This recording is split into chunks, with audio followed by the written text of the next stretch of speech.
네, 우리 인사 나누겠습니다. 따뜻한 인사요. 하나님이 함께 하실 것입니다. 잘 될 것입니다. 서로 인사 나눠 주십시오.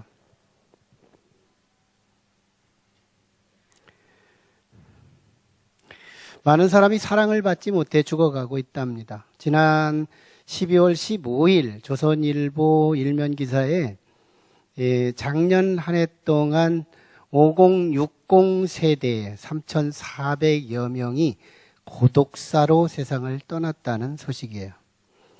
어쩌면 옆에서 대화라도 해주고 또 같이 친구만 해줄 수 있었다면 그들은 지금 아마 살아있을지도 모른다는 아쉬움을 남기는 소식이었죠.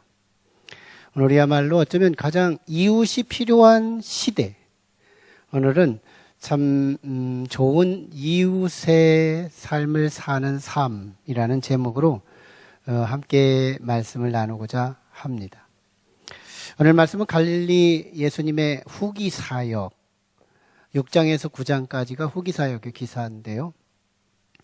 예수님이 이방 지역인 두로와 시돈 그리고 데가볼리 그리고 요단 동편에 아직 이방 땅이지만 거기서 많은 환자들을 고치십니다.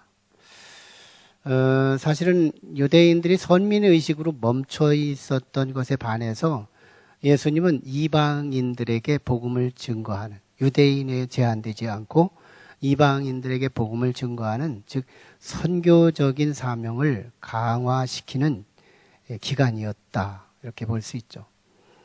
유대인들은 우리를 택하여서 우리를 구원받으면 그걸로 좋겠지만 예수님은 그걸 넘어, 유대인을 넘어 예루살렘과 유대와 사마리아와 땅끝까지 이르는 복음을 증거하는 하나님의 비전을 실천하신 분, 그분이 예수님이셨죠.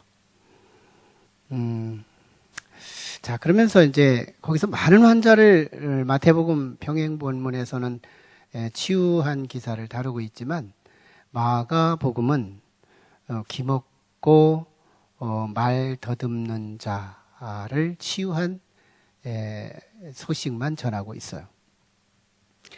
그 이유는 이 두 가지로 우리가 추정할 수 있는데요. 하나는 마가 기자의 아주 단촐하고 심플한 문체를 드러내기 위함이에요.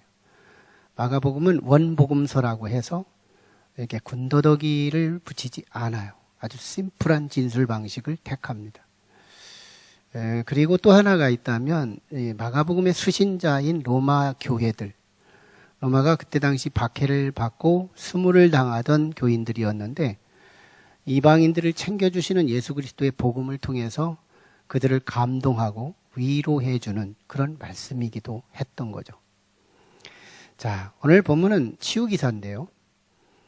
귀먹고 말 더듬는 자를 그리스도께로 인도받게 되는데 여기서 귀먹은 자와 말 더듬는 자 마치 둘처럼 보이지만 사실은 한 사람입니다. 사실은 병리학에서 말 더듬는 단편적인 질환도 있을 수 있지만 실제는 말을 더듬거나 말을 못하는 어떤 환자가 있다면 그는 이미 원인이 있는데 청각장애로부터 시작된다는 거.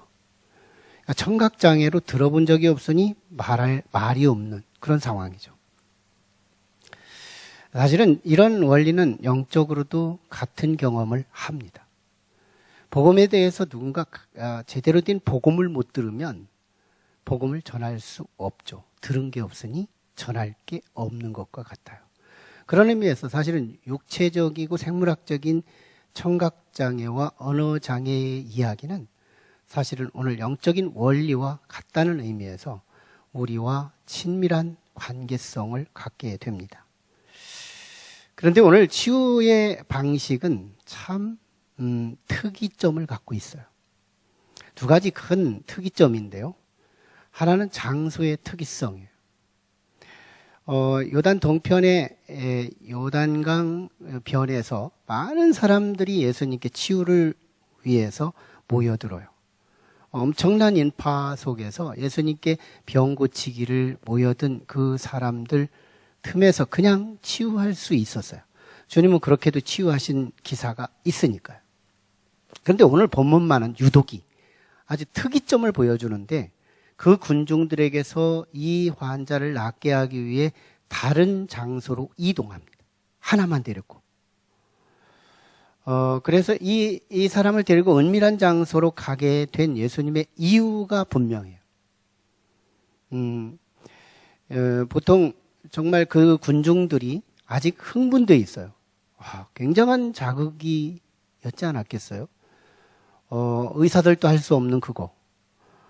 생물학적으로 망가진 지체를 예수님께서 만지기만 해도 말씀만 해도 치유되는 이런 일들이 있다면 아마 오늘 우리들의 모든 오감도 거기에 집중할 수밖에 없죠. 엄청난 자극이었어요.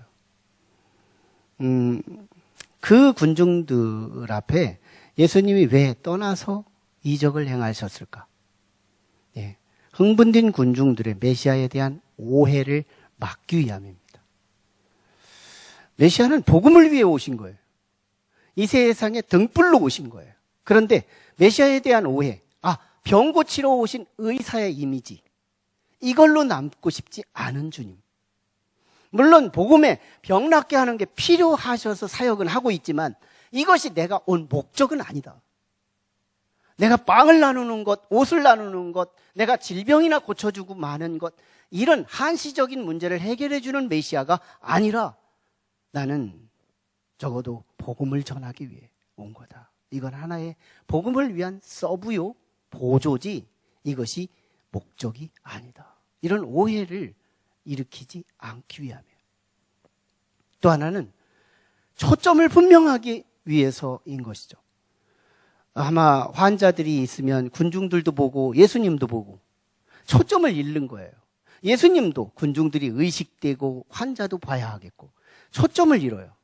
그때 우리 주님은 별 장소로 가서 거기서 은밀한 교제와 이 개인적인 교제의 깊이를 통해서 그 사람 속에 있는 믿음을 끌어내기 위해서 우리 주님은 다른 장소로 이동했다는, 다른 복음에서 볼 수 없는 특이점이죠. 근데 치유하는 방식도 특이점을 보여주고 있어요. 치유 방식도 특이했다. 예수님의 손가락을 펴서 귀에다가 쭉 무슨 이 보조를 끼워주는 것처럼 손가락에다 깊숙이 넣어요. 그리고 침을 뱉어서 더럽게 그 침을 환자의 혀를 내놓으라고 하고 붙여줘요. 이 방식이 너무너무 특이한 거예요. 주님은 말씀만 하셔도 될 뿐이었어요. 실제로 말씀으로 치유한 기사도 많이 있으니까. 충분히 그 능력이 있었고 그렇게 할 수 있음에도 불구하고 주님이 이 미신적 방법, 이걸 왜 택하셨을까? 오해할 수 있는 상황이었어요. 그런데도 주님은 이 일을 행하십니다. 알고 보면 생뚱맞는 방식은 아니었어요.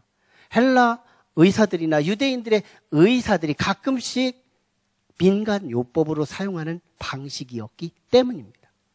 그러나 우리 주님은 그 민간 요법의 방식으로 생각해서 한 행위만은 아니었어요. 주님은 그 이상의 의미를 갖고 있습니다. 1차적으로 주님이 귀에 손을 대세요. 혀에 손으로 터치하세요. 자신의 침을 대게 합니다.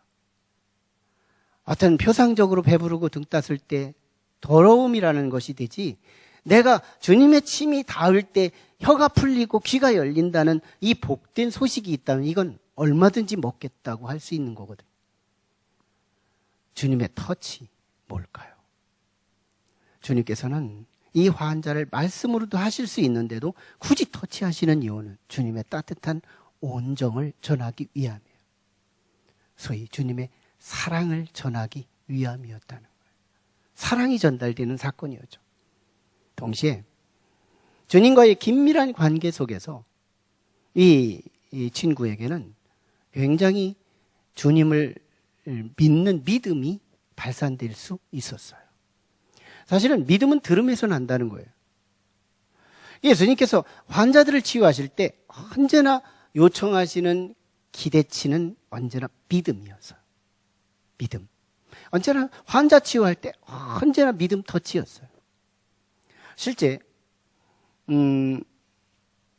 다 낫고 난 뒤에 예수님이 하실 때 내 은총이 너를 낫게 했다 한 적이 없어요. 네 믿음이 너를 낫게 했다. 이렇게 마무리를 한 적은 많아요. 그러므로 예수님이 기대하시는 바는 환자들에게서 언제나 믿음을 요구하고 있었다는 거예요. 믿음은 은총의 조건이에요. 모든 은혜가 필요하다면 믿음을 우리가 기름 부음 받을 필요가 있습니다. 근데요, 이 환자에게 믿음이 생길 근거가 없어요. 믿음은 들음에서 나는 건데, 오직 성서적 믿음의 출구는 오직 믿음 하나밖에 없는 건데, 들음에서만 나오는 건데, 문제는 청각장애예요. 아무것도 들을 수가 없는 거예요. 그때 적용의 천재. 예수님은 참 다양한 방식을 가지고 치유하시는데요. 들을 수 없는 이 자에게 말씀을 막 선포해서 치유하는 일방적인 치유 없다는 거예요. 주님은 이 사람에게서 믿음을 끌어내는 방식을 한번 보세요. 못 알아들으니까요. 주님이 한 방식은 행위의 언어를 사용합니다. 사람들이 소통할 때 보면 말로만 소통하는 줄 알지만 실제는 몸으로 소통해요. 손으로도 소통해요. 터치해서 소통해요. 요즘에 성희롱으로 터치하지 않아야 할 사람을 터치하면 기사화되고 사회에 문제화돼서 얼마나 손실이 커요. 왜? 너는 터치할 사람이 아니래요.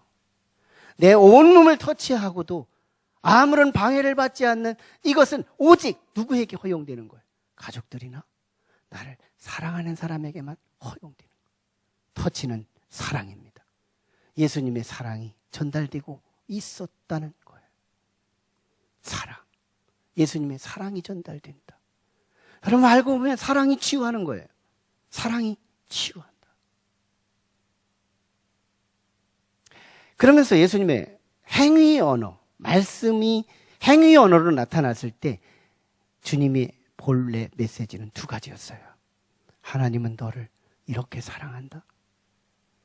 하나님은 저 멀리에 계시지 않고 너희 가까이 왔고 네가 귀에 장애를 갖고 있기에 네 귀가 열리기를 원한다.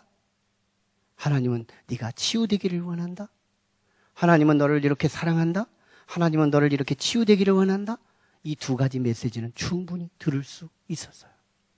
그러므로 왠지 모르게 이 환자는 믿음이 생겨납니다. 따뜻한 온정과 주님의 뜻을 알아들어요. 그러므로 믿음으로 그는 치유가 되는 거예요. 근데 주님, 이런 생물학적이고 육체적인 치유로 끝나지 않아요. 주님의 치유는 영적인 치유를 연속하십니다. 영적인 치유. 오늘 본문 말씀을 보면 34절에 주님은 이렇게 하늘을 우러러 탄식했다는 기사를 다루고 있어요. 이건 이 사람의 치유는 하늘이 할 수 있는 일이라는 걸 주님은 보이는 거예요.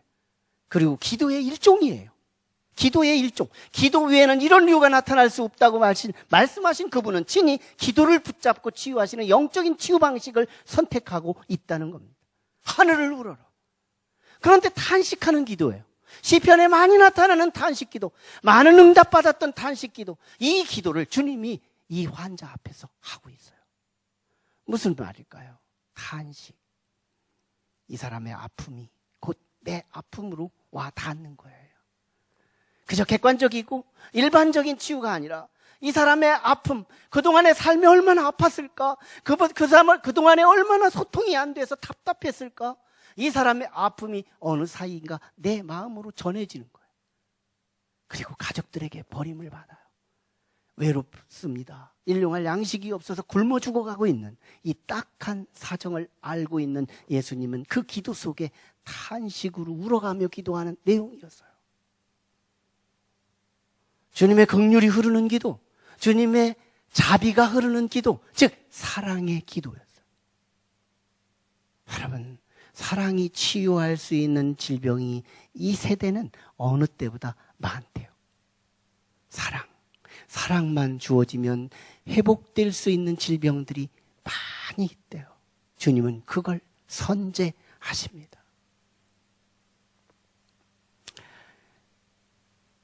한 가정에 모자 가정으로 초등학교 아이가 있고 홀어머니가 살고 있는데 그 어머니가 아주 파리하게 아무것도 먹지도 마시지도 못하면서 살만 계속 말라가며 죽어가고 있는 어머니가 있었어요. 근데 그 아이가 초등학생인데 교회를 마침 다녔고 그 담임 목사님한테 유일한 희망을 가지고 와서 신방하여 우리 어머니에게 기도해달라고 요청합니다. 목사님이 가세요. 문을 열고 그 집으로 들어가서 들어가는 순간 거기서 코를 찌르는 악취는 빨리 기도해주고 나와야겠다. 이 마음을 가져요. 그래서 들어가서 대충 형식으로 기도만 하고 빨리 나옵니다. 나오는 순간 마루턱에 앉아있는 그 초등학생 아이를 보는데 코가 축 늘어져 있어요. 어깨가 축 처져 있어요. 목사님의 형식 기도를 그 아이는 직감적으로 느꼈는지 그 아이는 절망하고 있었습니다. 엄마는 죽는 건 시간 문제였고 혼자 살아가야 할 저 아이를 보며 목사님의 마음에 긍휼이 흐르기 시작해요. 아니다. 여기서 끝나면 안 되겠다. 내가 다시 들어가야 하겠다. 내가 다시 기도해야 되겠다. 다시 문을 열고 들어가요. 이제는 내가 살려고 하나님이 살아계시다면 이 엄마는 살 수 있다는 희망을 갖고 목사님이 믿음을 갖고 기도합니다. 간절히 기도하다가 숨을 쉬어보는데 그렇게 악취가 나던 그 방에서 악취가 사라지더래요. 사랑은 악취도 중화시키는 거예요. 그리고 간절히 기도한 후에 나와 집으로 돌아옵니다. 그 다음 날 아이가 너무 기쁜 나머지 목사님에게 찾아와 목사님 우리 엄마가 오늘 아침에 미음을 드셨어요. 이 아이는 엄마의 미음을 먹는 걸 보고 그동안에 물 한 모금도 마시면 토하고 마는 그런 딱한 사정 속에서 미음을 드셨다는 것이 나을 걸 이미 선취적으로 느끼고 있었던 거예요. 그 이후로 실제로 나았다는 거예요. 무슨 말이에요? 사랑의 기도가 치유의 능력이 나타나더라는 거예요. 오늘날 우리의 가정에서 있어야 할 사랑이 사라졌다면 그리고 그 사랑이 우리의 직장에서 우리의 주변에서 사랑이 사라짐으로 죽어가고 있는 사람이 많이 있대요. 사랑 하나만 공급해주고 주입될 수 있다면 그 자리에서 회복될 사람들이 많이 있다는 거예요. 주님의 영적인 치유는 또 하나가 있었습니다. 그것이 에바다 하는 선포였어요. 주님은 에바다! 갑작스럽게 에바다를 외치는 거예요. 이건 아람어이에요. 히브리어를 사용하는 유대 사회에서 아람어를 쓰면서 현장의 언어, 그 뜨거운 온도의 언어를 그대로 옮겨서 아람어를 사용합니다. 에바다. 이건 귀가 열리라는 말이고 혀가 풀리라는 말이에요. 열리고 풀리는 역사, 이 사건이 오늘 이 환자에게 경험되었다는 거예요. 놀라운 일이 벌어진 거죠. 열려라. 아니면 이건 예수님께서 천지를 창조하실 때 사용했던 어법이에요. 해가 있으라 명령하니 해가 생겼고 달이 있으라 별이 있으라 지구가 있으라 온 삼라만상 모든 부분들이 하나님의 말씀으로 창조하실 때 사용했던 방식 그대로예요. 재창조이신 병든 몸을 향하여 하나님 대신 예수님은 에바다라는 명령과 함께 그 귀를 열고 입을 풀게 하신 겁니다. 엄청난 사건이 일어난 거죠. 사실은 갑자기 들리기 시작했어요. 말도 어눌했던 말이 분명해지는 발음으로 나타났어요. 그런 상황에 이 기쁨 어땠을까요? 근데 주님은 싸늘한 소리를 또 하십니다. 아무 말도 하지 마. 아무에게도 하지 마라. 주님은 함구하고 계세요. 갈릴리 사역 중반기지만 초협이었기 때문에 아직 복음의 방해, 복음의 사역이 아직 남은 상황에서 더 방해를 받지 않기 위해 함구 명령은 했지만 이 환자는요, 주님의 음성이 들리지가 않아요. 계속해서 묻지도 않는 예수를 선포합니다. 예수가 나를 낫게 했어요. 예수는 그냥 사람이 아니에요. 예수는 일반적인 의사도 아니에요. 예수를 한없이 외치기 시작합니다. 언뜻 보면 불순종 같아요. 하지 말라고 했는데 전하니까. 그런데 이건 불순종이 아니에요. 벅찬 은혜의 강조입니다. 너무너무 벅찬 은혜. 그도 그럴 것이요. 여러분, 정말 전혀 듣지 못하던 사람. 그래서 들어본 적이 없기에 말할 수 없는 그 사람. 그런데 어느 날 음성이 들리기 시작해요. 그리고 말할 수 있는 능력이 생겼어요. 이 벅찬 감격. 당해보지 않으면 모르더라는 거예요.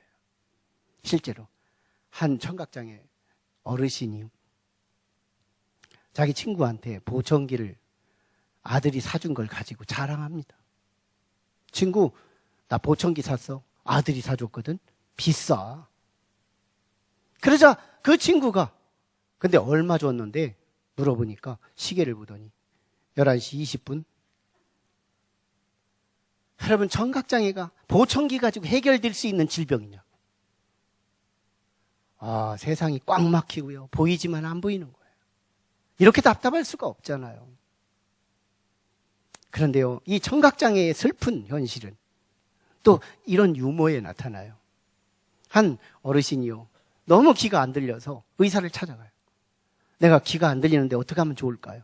보청기 하나를 아주 신형으로 너무너무 스몰해서 귀 속에 쑥 들어가면 보이지도 않는 보청기를 넣어주면서 한 달 동안 테스트를 해보세요. 그러고 보냅니다. 한 달 후에 오세요. 그는 집으로 가서 한 달 동안 테스트를 하고 다시 의사를 찾아와요. 의사 선생님이 묻습니다. 어떠셨어요? 너무 잘 들립니다. 그럼 가족들에게 얘기했어요? 안 했습니다. 다만 한 달 동안 나의 유언장을 3번 고쳤습니다. 가족들이요, 아버지 안 들린다고 함부로 말하고 아버지를 홀대하고 이웃 사람 많지도 못하게 대하고 그때마다 집이 이 딸에게 갔다, 이 아들에게 갔다, 왔다 갔다 하는 거예요. 유언장이 바뀌는 거예요. 가족들을 시험하고 싶었을 뿐이에요. 그 정도로 안 들리는 사람들의 오는 소외는 그렇게 크더래요. 너무너무 크더래요. 근데 그게 들립니다. 그게 갑자기 들리는 거예요. 들리는 게 그냥 들리는 건가요? 소통이 관계를 낳는다고 들리는 순간 가족들이 반응해요. 친구들이 반응해요. 이웃들이 반응해요. 여러분, 관계를 타고 물질이 온다는 걸 알아요? 영권은 인권을 낳고 인권은 물권을 낳는다는 이 영적 흐름. 관계는, 모든 물질은 관계 타고 옵니다. 관계가 끊어질 때 보면 언제나 물질도 소진되는 걸 경험하는 것이에요. 그러므로 이 사람이 귀가 열리고 입이 열렸다는 말은 가족을 다시 찾았다는 말이거든요. 어마어마한 사건입니다. 그리고 그는 물질도 따랐다는 거예요. 일용할 양식에 걱정이 없어졌다는 거예요. 이 종합적이고 이 전인적인 치유의 현장, 이 사람이 가만히 있을 수 있어요? 가만히 있기가 오히려 더 힘든 상황. 다이너마이트가 터지는데 누가 그걸 막아요?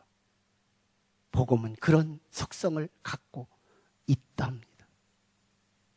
여기에요, 우리는 놀라운 이 복음의 역학적 관계를 발견할 수 있어요.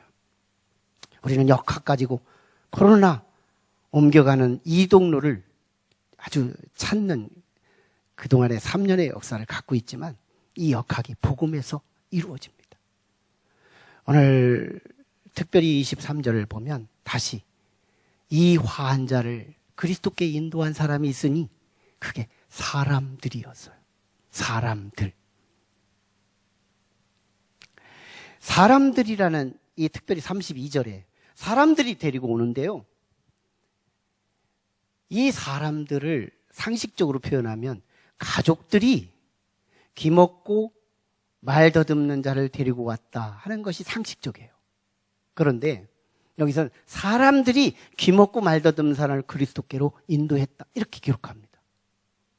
실제로 1세기 당시의 역사가들이 흘려낸 전승에 따르면 많은 환자들이 가족으로부터 버림받은 사람이 그렇게 많았답니다. 역사의 자료와 함께 같이 병행해서 보면 이 사람들은 단순히 가족이 아니었다는 거예요. 무슨 말이에요? 이웃이었다는 겁니다. 이웃. 이웃들이 이 처절한 환자를 데리고 그리스도께로 인도했다는 거예요. 자, 그런데요.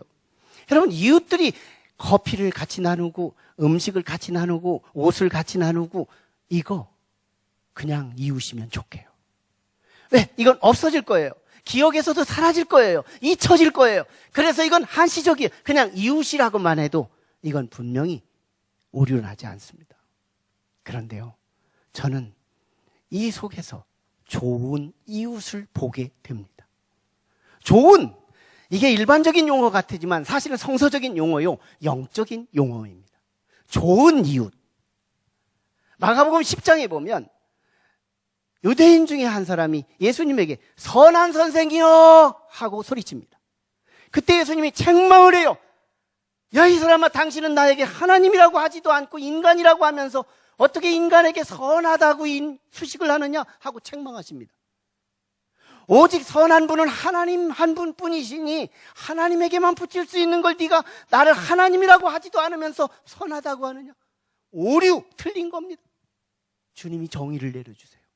선하다, 굿, 좋은, 이것은 오직 하나님과 관계된 자에게만 수식할 수 있는 단어다. 그러므로 오늘 여기 사람들은 이웃인데 단순한 이웃이 아니라 좋은 이웃이라는 걸 입증하고 있다는 겁니다. 문제는 이 좋은 이웃을 통해 예수님을 경험해요. 여러분, 예수님을 경험했을 때 이 사람들이 귀가 열렸을 때 뭐가 가장 먼저 들렸을까요? 이 사람이 입이 열렸을 때 무슨 말이 터져나왔을까요?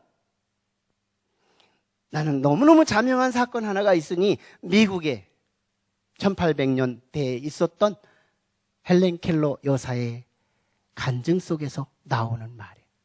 헬렌 켈러 여사는 삼중고를 앓았는데 그중에 최고의 고통이 시각장애라고 말합니다. 그리고 이 시각장애 하나만 만일 조건문으로 내가 시각장애를 3일만 눈뜨게 하신다면 나는 처음에 뭘 하고 나중에 뭘 한 건지를 3일 동안 프로그램을 짜놓습니다.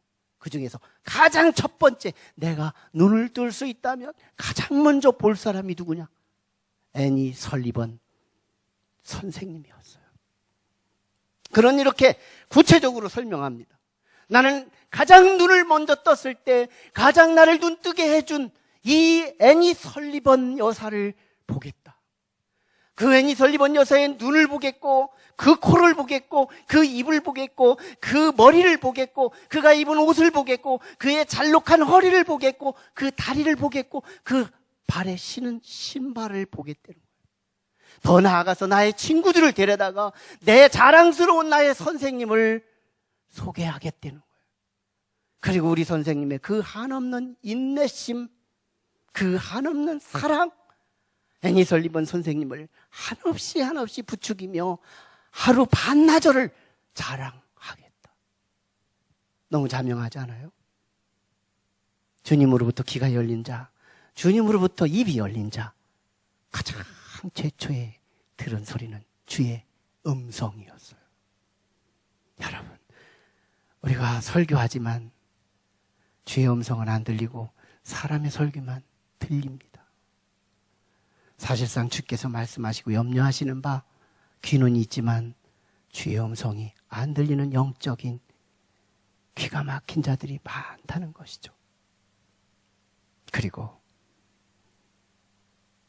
복음을 들은 적이 없기에 예수 믿은 지 10년, 20년, 수십 년이 지났지만 예수 전하기가 부끄럽고 그래서 말하는 분들이 이 입에서 나오지를 않고 있다면 말의 어눌한 자는 성경에 있는 이 사람이 아니라 오늘 나일 수도 있다는 점.